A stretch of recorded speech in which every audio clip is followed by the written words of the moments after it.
नमस्कार मित्रांनो, आज सकाळी मला बाबा म्हणत होते आपल्या घरापुढे हे जे आहे टिनाचं खोपलं हे मुळ्याचं आहे आणि अटी आपल्याला चांगलं पायपायचं करणं मजबूत. मग बाबाची गोष्ट ऐकून मीनं काढले डिओ आणि बाबाले पण घेतलं सोबत आणि आम्हाला घ्यायचे होते पायपासाठी पैसे. मग आलो मी ATM काढून, तर बाबा म्हणत होते की जेवढे पैसे लागतात तेवढे काढून घे. मी टाकलं ATMमध्ये आपलं कार्ड आणि घेतले आपले पैसे. मग आलो आम्ही वैभव ट्रेडर्सवर, अटून घ्यायचे होते पाईप. मग बाबानं भावगी विचारला, पाईप बी पसंत केली. मग पसंत झाल्यावर बाबा म्हणत की आपल्याला 2 पाईपं पाहिजेत.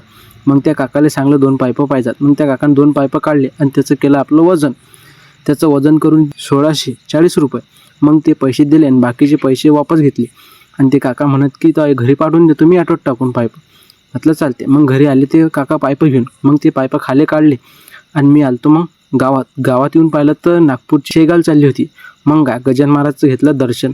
आणि आजच्यासाठी एवढंच. भेटू पुढच्या व्हिडिओमध्ये.